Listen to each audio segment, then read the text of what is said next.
BJP ಪಕ್ಷವು ಮಾದಿಗ ಸಮುದಾಯದ ವಿರೋಧಿ ಪಕ್ಷವಾಗಿದೆ.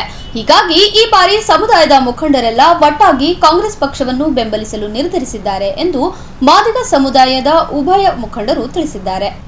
ನಗರದ ಪತ್ರಿಕಾ ಭವನದಲ್ಲಿ ಸುದ್ದಿಗೋಷ್ಠಿ ನಡೆಸಿ ಮಾತನಾಡಿದ ಮಾದಿಗ ಸಮುದಾಯದ ಮುಖಂಡರಾದ ಶ್ಯಾಮ್ ನಾಟೇಕರ್, ಲಿಂಗರಾಜ್ ತಾರ್ಫೈಲ್, ಪರಮೇಶ್ವರ್ ಖಾನಾಪುರ್ ಹಾಗೂ ನಾಗು ಗುಂಡುಗುರ್ತಿ ಅವರು ಸಮುದಾಯದ ಹೆಸರು ಹೇಳಿಕೊಂಡು ಕೆಲ ಬಿಜೆಪಿ ಏಜೆಂಟರು ಕಾಂಗ್ರೆಸ್ ಪಕ್ಷದ ವಿರುದ್ಧ ಅಪಪ್ರಚಾರ ಮಾಡುತ್ತಿರುವುದಲ್ಲದೆ ಮಾದಿಗ ಸಮುದಾಯದ ದಾರಿ ತಪ್ಪಿಸುವ ಕೆಲಸ ಮಾಡುತ್ತಿದ್ದಾರೆ. ಸಂಸದ ಜಾಧವ್ ಅವರು ಮಾದಿಗ ಸಮುದಾಯದ ವಿರೋಧಿಗಳಾಗಿದ್ದಾರೆ. ಸದಾಶಿವ ಆಯೋಗವನ್ನು ವಿರೋಧಿಸಿದ ಅವರನ್ನು ಸಮುದಾಯ ತಕ್ಕ ಪಾಠ ಕಲಿಸಲಿದೆ ಎಂದು ಹೇಳಿದರು. ಬಿಜೆಪಿ ಸರ್ಕಾರದ ವಿರುದ್ಧ ಈ ಬಿಜೆಪಿ ಸರ್ಕಾರ ನಮ್ಮ ಮಾದಿಗ ಸಮಾಜಕ್ಕೆ ಏನೇನು ಅನ್ಯಾಯ ಮಾಡಿದೆ ಹಾಗೂ ಮಾದಿಗ ಸಮಾಜಕ್ಕೆ ಏನು ಸವಲತ್ತುಗಳನ್ನು ಕೊಟ್ಟಿಲ್ಲ ಅಂತಕ್ಕಂಥದ್ದನ್ನು ವಿವರಣೆಯಾಗಿ ನಾವು ಇಂದು ಪತ್ರಿಕಾಗೋಷ್ಠಿಯನ್ನು ಉದ್ದೇಶಿಸಿ ಪತ್ರಿಕಾ ಭವನದಲ್ಲಿ ನಾವು ಸೇರಿದ್ದೀವಿ.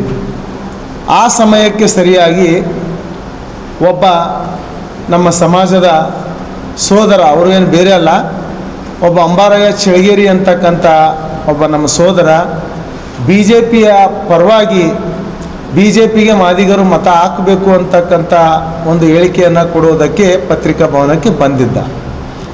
ಆ ಸಂದರ್ಭದಲ್ಲಿ ನಮ್ಮ ಸಮಾಜದ ಹಿರಿಯರಾದಂಥ ನಾಗರಾಜ್ ಗುಂಡುಗುರ್ತಿ ಅವರು, ಅಂಬಾರಯ್ಯ ಅವರೇ, ನಮ್ಮ ಸಮಾಜಕ್ಕೆ ಇಷ್ಟು ವರ್ಷಗಳಿಂದ ಪ್ರತಿಯೊಂದು SC ST ಲೋನ್ ಆಗಿರ್ಬೋದು, ಇನ್ನಿತರ ಸೌಲಭ್ಯಗಳಾಗಿರ್ಬೋದು, ಅವೆಲ್ಲದರಲ್ಲಿಯೂ ಕೂಡ ನಮ್ಮ ಸಮಾಜಕ್ಕೆ ವಂಚಿತ ಮಾಡಿರ್ತಕ್ಕಂಥ ಒಬ್ಬ ಸಂಸದನನ್ನು ನೀವೇ ಸುಮಾರು ದಿನಗಳಿಂದ ಮೊದಲೇ ಐವನ್ ಶಾಹಿ ಗೆಸ್ಟ್ ಹೌಸಿನ ಹತ್ತಿರ ಎಲ್ಲರೂ ಕೂಡಿಕೊಂಡು ನಮ್ಮ ಸಮಾಜಕ್ಕೆ ನೀನು ಅನ್ಯಾಯ ಮಾಡಿದ್ದೀಯಾ, ಬರುವಂಥ ದಿನಗಳಲ್ಲಿ ನಿನಗೆ ಚುನಾವಣೆಯಲ್ಲಿ ತಕ್ಕ ಪಾಠ ಕಲಿಸುತ್ತೇವೆ ಎಂದು ತಾವೆಲ್ಲರೂ ಕೂಡ ಅವರನ್ನು ಹೇಳಿದ್ದೀರಾ. ಅಷ್ಟಾಗಿ ಹೇಳಿದರೂ ಕೂಡ ಇಂದು ತಾವು ಪತ್ರಿಕಾ ಭವನಕ್ಕೆ ಬಂದು ಆ ಸಂಸದನ ಪರವಾಗಿ ಮಾದಿಗರು ಮತ ಹಾಕಬೇಕು ಅಂತಕ್ಕಂಥದ್ದು ಎಷ್ಟು ಸರಿ ಅಂಬಾರಯ್ಯ, ನೀನೇ ವಿಚಾರ ಮಾಡು ಅಂತ ಹೇಳಿದರು.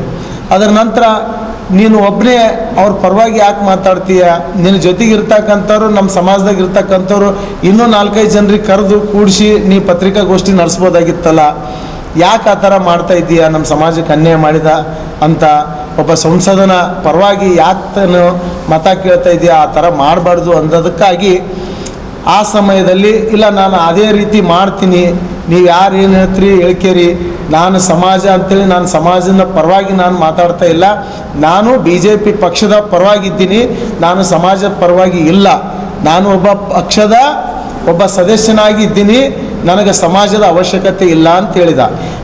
ಉಮೇಶ್ ಜಾಧವ್ ಅವರು ಸಂಸದರ ಎಲ್ಲ ಸಮಾಜಕ್ಕೆ ಸೇರಿದವರು. ಅವ್ರ ಬಗ್ಗೆದಾಗ ಒಂದು ಕ್ವಶನ್ ಅವ್ರಿಗೆ, ಸದಾಶಿವ ಆಯೋಗ ಮಾಡಬೇಕಾದ್ರೆ ಸಂಘ ಸಂಸ್ಥೆದವರು, ಬೇರೆ ಜಾತಿದವರು ಅವರು ಏನಾದರೂ ಹೋರಾಟ ಮಾಡಲಿ, ಬೇಡಂಬಲ್ಲ.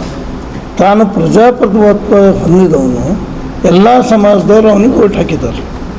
ಸದಾಶಿವ ಆಯೋಗ ಬಂದಾಗ ಮಾದರ ಮೀಸಲಾತಿ, ನಮಣಿ ಸಮಾಜದ ಮೀಸಲಾತಿ ಮತ್ತು ಹೊಲಿಯ ಸಮಾಜದ ಮೀಸಲಾತಿ, ಅದು ಗೌರ್ಮೆಂಟ್ ಧರ್ಮಸಿಂಗ್ ಅವರಿದ್ದಾಗ ಆಯೋಗ ಮಾಡಿದರು, ಅವರು ರಚನೆ ಮಾಡಿದ್ರು. ಅವರು ಇಂತಿಂಥ ಪರ್ಸೆಂಟೇಜ್ ಕೊಡ್ಬೇಕಂತ ಗೌರ್ಮೆಂಟ್ ಕಡೆದಲ್ಲಿ ಆಯೋಗದಿಂದ ಆಗ್ಯದ. ಆದರೆ ಅವರಿಗೆ ಬೇರೆ ಪರ್ಸೆಂಟೇಜ್ ಅಂತ ಹೆಚ್ಚಿಗೆ ಕೊಡಬೇಕಾಗ್ಯದ, ಏನು ಕಡಿಮೆ ಕೊಡಬೇಕಾಗ್ಯದ ಅದಂತೂ ಇಲ್ಲ. ಎಲ್ಲರಿಗೂ ಸಮಾನ. ಅವ್ರ ಸಮಾಜದಾಗ ಜನ ಎಷ್ಟು ಇದ್ದಾರೋ ಅಷ್ಟು ಪರ್ಸೆಂಟೇಜ್ ಕೊಡ್ತೀನಿ ಅಂತೇಳಿ ಹೇಳಿದ್ರು. ಅವರು ಸ್ವಂತ ಸಂಸದನಾಗಿ ಅವನೇ ಹೋರಾಟ ಮಾಡಿ ಮಾದಿಗರಿಗೆ ಎಷ್ಟು ಕೊಡಬಾರ್ದು, ಮಾದಿಗ ಆಯೋಗ ಇದು ಸದಾಶಿವ ಆಯೋಗ ಮಾಡಬಾರ್ದು ಅನ್ನೋದು ಅವನ ಬಳಿ ನಿಯತ್ ಸರಿ ಇಲ್ಲ. ಮತ್ತು ಈಗ ನಮ್ಮ ಸಮಾಜದ ಒಂದು ವ್ಯಕ್ತಿ, ಒಂದು ಹುಡುಗ ಪ್ರೆಸ್ ಮೀಟ್ ಮಾಡ್ತಾಯಿದ್ದರು. ಒಬ್ಬ ನ್ಯಾಷನಲ್ ಲೀಡರ್ ಮಲ್ಲಿಕಾರ್ಜುನ್ ಖರ್ಗೆ ಅವ್ರದ್ದು ಖಿಲಾಫ್ ಮಾಡಿದಾಗ ನಾವು ಕಾಂಗ್ರೆಸ್ದವ್ರು ಇದ್ದೀವಿ, ಹಿಂಗೆಲ್ಲ ಮಾತಾಡಬಾರ್ದಪ್ಪ ಅಂತ ಹೇಳಿದಾಗ ಮಾತ್ರ ಅದು ಮನಸ್ಸುಗಂತಲ್ಲ. ಆದರೆ ಇನ್ನು ಸಂಶೋಧನಾಗಿ ತಿಳಿ ಹೇಳ್ಬೇಕಾ, ಏನು ಬಂದು ಫುಟು ಹಾಕ್ಬೇಕಾ? ಇಲ್ಲಿ ಬಂದ ಕೇಸಿಂದ ನಮ್ಮ ಸಮಾಜದವರಿಗೆ ನಮಗೆ ಜಗಳ ಹಚ್ಚಿತಂಥ ಕೆಲಸ ಮಾಡ್ತಾ ಇದ್ದಾನೆ. ಅವನ ಯೋಗ್ಯತೆ ಇಲ್ಲ, ಅವನು ಸಂಸದ ಆಗೋದು ಯೋಗ್ಯತೆ ಇಲ್ಲ, ಅವನ ಸಂಸದ ಆಗಿ ಈ ದಿನ ಇದ್ದದೂ ತಪ್ಪು. ಆದರೆ ನಾವು ಒಂದು ರಿಕ್ವೆಸ್ಟ್ ಮಾಡ್ಕೋತೀವಿ, ಅವರು ಸಂಸದರ ಆಕೆಸಿಂದ ಇರ್ಲಕ್ಕೆ ನಾವೇನು ಬೇಡ ಅಂದಿದ್ದಿಲ್ಲ, ಬಟ್ ನಮ್ಮ ಸಮಾಜಕ್ಕೆ ಹೋರಾಟ ಮಾಡ್ಲಿಕ್ಕೆ ಅವನೇ ಪ್ರೋತ್ಸಾಹ ಕೊಟ್ಟ ಕೇಸಿಂದ ಎಲ್ಲ ಇದು ಮಾಡ್ತಾನೆ. ಅಂದರೆ ಅವನೇ ಈ ಸಮಾಜಕ್ಕೆ ಏನೋ ಮಾದಿಗ ಸಮಾಜದ ಸದಾಶಿವ ಆಯೋಗ ಆಗಬಾರ್ದು ಅಂತ ಹೇಳ್ತಾನೆ. ಈ ಗುಲ್ಬರ್ಗ ಪಾರ್ಲಿಮೆಂಟ್ ಎಲ್ಲ ನಗರದಲ್ಲಿರುವಂಥ ಎಲ್ಲ ಮಾದಿಗ ಸಮಾಜ ಎಲ್ಲ ಯುವಕರು ಮತ್ತು ವಿಚಾರವಂತರು ಮತ್ತು ಬುದ್ಧಿಜೀವಿಗಳು ಈ ಚುನಾವಣೆ ಸುಮಾರು 2 ದಿವಸ ಚುನಾವಣೆ ಅಂತ ಪ್ರಚಾರ ಅಂತ ಆಗುತ್ತೆ. ಅದಕ್ಕೆ ಮುಂಚಿತವಾಗಿ 3-4 ತಾರೀಕಿನ ಈ ಸಮುದಾಯನ ಉದ್ದೇಶಿಸಿ ಮಾತಾಡೋಕೆ ಹೋದಾಗ ನಾವೆಲ್ಲರೂ ಇರುವಂಥ ಈ ಗುಲ್ಬರ್ಗದ ಎಲ್ಲ ಯುವಕರು ಹೋಗಿದ್ವಿ. ಅಲ್ಲಿ ಒಬ್ಬ ಏಕೈಕ ವ್ಯಕ್ತಿ ಅಂಬಾರಿ ಚಳಿಗಾರು ಬಂದರು. ಅವ್ರು 4-5 ಜನ ಹೆಸರು ಹಾಕಿ ಒಬ್ಬನೇ ಪತ್ರಿಕಾಗೋಷ್ಠಿ ಮಾಡ್ತಾ ಇದ್ದ. ಒಂದನೇ ಪೋಸ್ಟ್ ಮಾಡೋದು ನೋಡ್ತಪ್ಪ, ನೀವು ಒಬ್ಬನೇ ಮಾಡ್ತಾ ಈಗ ಎಲ್ಲರೂ ಹಾಕಿ 4 ಜನ ಮಾಡು, ಒಬ್ಬನೇ ಮಾಡೋದು ಸರಿ ಇಲ್ಲ ಅಂದಾಗ ಅದಕ್ಕೆ ತಾನೇ ವಿರುದ್ಧ ಮಾಡ್ಕೊಂಡು ನನ್ನ ಹುಡುಗರಿಗೆ ಬರ್ತೀನಿ ಅಂತ ವಿಕೋಪಕ್ಕೆ ಹೋಗಿ ತಾನೇ ಅಲ್ಲಿ ಜನರ ಒಂದು ಘರ್ಷಣೆ ಮಾಡಿ ಹೋಗಿ ಇಲ್ಲಿರೋಂಥ ಗುಲ್ಬರ್ಗ ಅದು ನಮ್ಮ ಮಧ್ಯದಲ್ಲಿದೆ, ಅದು ಮುಗಿದು ಹೋಗಿತ್ತು ಅಲ್ಲಿ. ಅದನ್ನು ಬಿಟ್ಟು ಅಂಬರೀಷ್ ಚಲಿಗರು ಸಂಸದರ ಹತ್ರ MLAಗಳ ಹತ್ರ ಹೋಗಿ ಈ ಜಾತಿ ಒಳಗಡೆ ಒಂದು ಸಂಘರ್ಷ ಮಾಡೋಕ್ಕಂತ ವ್ಯಕ್ತಿತ್ವ ಮಾಡ್ತಾರೆ. ಅದು ಸರಿಯಿಲ್ಲ. ಚುನಾವಣೆದ ನಾವು ಚುನಾವಣೆ ಒಂದು ಯಾವ ಚುನಾವಣೆ ಅಂತ ದೇಶದ ಅಳಿವು ಚುನಾವಣೆ ಅದ. ನಮ್ಮ ಭಾರತ ಸಂವಿಧಾನ ಅಳಿವು ಪ್ರಶ್ನೆ ಅದ. ಈ ಚುನಾವಣೆ ಪಾರ್ಲಿಮೆಂಟ್ ಚುನಾವಣೆ, ದೇಶದ ಚುನಾವಣೆ. ಅದಕ್ಕಾಗಿ ಈ ಚುನಾವಣೆ ಇಡೀ ಎಲ್ಲ ಸಮುದಾಯ, ಎಲ್ಲ ಗುಲ್ಬರ್ಗ ಪಾರ್ಲಿಮೆಂಟ್ 8 ಕ್ಷೇತ್ರ ಎಲ್ಲ ಸಮುದಾಯರೂ ಪಾರ್ಲಿಮೆಂಟ್ಗೆ ಓಟ್ ಹಾಕಬೇಕು. ಆ ವ್ಯಕ್ತಿ ಅವನ ಗೆಲ್ಲುವಂಥ ಒಂದು ವಾತಾವರಣ ಇದೆ. ಅದನ್ನು ಕ್ರಿಯೇಟಿವ್ ಮಾಡಬೇಕನ್ನೋ ಉದ್ದೇಶದಿಂದ ಈ BJP ಸಂಸದರು ಮತ್ತು ಆ BJP ವರ್ಕರು ಇದನ್ನು ಏನಾದ್ರು ಕೋಮುವಾದ ಮಾಡಬೇಕು, ಜಾತಿ ಮತಗಳ ಘರ್ಷಣೆ ಮಾಡಬೇಕನ್ನೋ ಉದ್ದೇಶದಿಂದ ಅವತ್ತು ಪತ್ರಿಕೆ ಮಾಡ್ತಾ ಇದ್ದಾರೆ. ಆದರೆ ಒಬ್ಬ ಸಂಸದನಾಗಿ ಈ ಕೆಳಮಟ್ಟಕ್ಕೆ ಬರಬಾರ್ದು. ಒಬ್ಬ 5 ವರ್ಷದ ಸದಸ್ಯ ಒಬ್ಬ ಸಂಸದಾಗೆ ತಾನು ಹೇಳಬೇಕು, ನಾನು 5 ವರ್ಷದಲ್ಲಿ ನನ್ನ ರಾಜಕೀಯ ಭವಿಷ್ಯದಲ್ಲಿ ನಾನು ರಾಷ್ಟ್ರದಿಂದ ಬಂದಂಥ ಅನುದಾನ ತಂದೀನಿ, ನಾನು ದೊಡ್ಡ ಬಿಲ್ಡಿಂಗ್ ಕಟ್ಟೀನಿ, ನಾನು ಇಂತಿಂಥ ಕೆಲಸ ಮಾಡೀನಿ ಅಂತ ಹೇಳ್ಬೇಕಂತವೇ. ಅದನ್ನು ಬಿಟ್ಟು ಒಂದು ಯಾವುದೋ ಸಣ್ಣ ವಿಷಯಕ್ಕೆ ಬಂದು ಪತ್ರಿಕೆಯಲ್ಲಿ ಬಂದು ಹೇಳೋವಂಥದ್ದು ಅಷ್ಟು ಅವಶ್ಯಕ ಇತ್ತಲ್ಲ. ಆ ಕೀಳು ರಾಜಕೀಯ ಮಾಡಬಾರ್ದು. ಅದಕ್ಕಾಗಿ ಇವತ್ತೇನು ಉಮೇಶ್ ಜಾಧವ್ ಅವರು ಮತ್ತು ಅಲ್ಲಿರೋಂಥ ಎಲ್ಲ ಮುಖಂಡರು ಯಾರು ಇದ್ದರು ಅವರೆಲ್ಲರೂ ಇಂಥ ಕೆಳಮಟ್ಟದ ರಾಜಕೀಯ ಮಾಡಬಾರ್ದು. ಅದಕ್ಕೆ ಇವತ್ತು ಮಾಡಿದಂಥ ಪತ್ರಿಕಾಗೋಷ್ಠಿಗೆ ಈ ಗುಲ್ಬರ್ಗ ನಗರದ ಎಲ್ಲ ಮಾದಿಗರು ಆ ಪತ್ರಿಕಾಗೋಷ್ಠಿ ವಿರುದ್ಧ ಮಾಡ್ತಾರೆ. ಮತ್ತು ಚುನಾವಣೆಗೆ ಈ ಗುಲ್ಬರ್ಗಾದಲ್ಲಿರುವಂಥ ಮತ್ತು 8 ಲೋಕಸಭೆ ವಿಧಾನಸಭೆ ಎಲ್ಲ 8 ಕ್ಷೇತ್ರದ ಎಲ್ಲ ಮಾದಿಗರು ಜಾಧವ್ ಕಾಂಗ್ರೆಸ್ ಗುಂಡಾ ವರ್ತನೆ ಅಂತಕ್ಕಂಥ ಪತ್ರಿಕಾ ಮಾಧ್ಯಮದಲ್ಲಿ ಹೇಳುವ ಹೇಳಿಕೆಯನ್ನು ಸತ್ಯಕ್ಕೆ ದೂರವಾಗಿದೆ. ಯಾಕಂದ್ರೆ ಇವತ್ತು ನಾವು ಸಮಾಜದವರು ಪೈಪೋಟಿ ಎಲ್ಲ ಸಮಾಜದಾಗ ಇರ್ತದ. ನಾವು ಯಾವ ಗುಂಡಾಗರ್ದಿ ಮಾಡಿಲ್ಲ, ನಾವೆಲ್ಲ ವೈಟ್ ಕಾಲರ್ಸ್ದವ್ರು ಇದ್ದೀವಿ. ನಾವು ಬಂದು ಅವನಿಗೆ ಹೇಳಿದ್ದೀವಿ, ನೋಡಪ್ಪ ಸಮಾಜ ಎಲ್ಲ 95% 90% ಕಾಂಗ್ರೆಸ್ ಮಾಡ್ತಾಯಿದ್ದೀವಿ ನಾವು.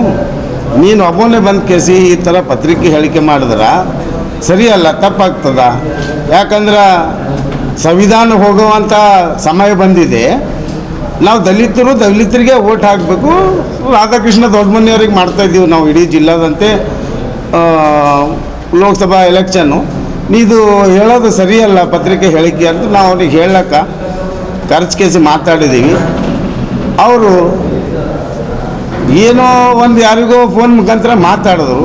ಆಟ ಕೇಸಿ ಒಮ್ಮೆಗೆ ಕೆಳಗೆ ಬಿದ್ದ ಕೇಸಿ ನನಗೆ ಹೊಡಿಬೇಕನ್ನತ್ತೀರೇನು, ನನಗೆ ಜೀವ ಹೊಡಿತೀರೇನು ಅಂತ ಡಂಬೆಚ್ಚರಿ ನಾಟಕ ಮಾಡಿ ಯಾವುದೋ ಒಂದು ಪುಟ್ಟಗೋಚಿ ಕಾಸಿನ ಸಲುವಾಗಿ ಸಂಸದನ ಮಾತು ಕೇಳಿ ಈ ಥರ ಏನಪ್ಪ ಅಂದ್ರೆ ಸಮಾಜಕ್ಕೆ ತಪ್ಪು ದಾರಿ ಹಿಡಿಸೋಕೆ ಕೆಲಸ ಮಾಡಬಾರ್ದು ಅಂತಕ್ಕಂಥದ್ದು ಇವತ್ತು ಅವನು ಒಬ್ಬನಿರಲಿ. ಇವತ್ತು ಇಡೀ ನಮ್ಮ ಗುಲ್ಬರ್ಗ ಜಿಲ್ಲಾ ಎಲ್ಲ ಸಂಘಟನೆ ಪರಗಳು, ಎಲ್ಲ ನಾಯಕರು, ಎಲ್ಲ ಪಕ್ಷದ ನಾಯಕರು ಇವತ್ತು ಬಂದು ಪ್ರೆಸ್ ಮೀಟ್ ಮಾಡ್ತಾ ಇದ್ದೀವಿ. ಇದು ಗುಂಡಾಗರ್ದಿ ಮಾಡೋದು ನಾವಿಲ್ಲ. ಇವತ್ತು ಅಲ್ಲಿ ನಮ್ಮ ಪೊಲೀಸ್ ಡಿಪಾರ್ಟ್ಮೆಂಟ್ದು ಪೊಲೀಸರು ಅಲ್ಲಿ ಅಲ್ಲಿ ಇದ್ದಿರಲ್ಲಿ ಅವರು ಮಗನ ಏನಪ್ಪ ಅಂತಂದ್ರೆ ಯಾವುದೋ ಗುಂಡಾಗಳಿಗೆ ಫೋನ್ ಮಾಡಿ ಗುಂಡಾಗಳಿಗೆ ಸಾಮಾನ್ಯ ಚಾಕು ಬೆಳಗ್ಗೆ ತೊಂದು ಅಲ್ಲಿ ಗುಂಡಾಗಳಿಗೆ ಅವ್ರು ಕರೆಸಿದವರು. ಇದು ಸಾಕ್ಷಿ ಇದೆ ಸರ್, ದಯವಿಟ್ಟು ತಾವು ಕೇಳ್ಬೋದು, ಸಾಕ್ಷಿ ಇದೆ ಇದು. ಸುದ್ದಿಗೋಷ್ಠಿಯಲ್ಲಿ ಮಾದಿಗ ಸಮುದಾಯದ ಅನೇಕ ಮುಖಂಡರು, ರಾಜಕೀಯ ಗಣ್ಯರು ಉಪಸ್ಥಿತರಿದ್ದರು.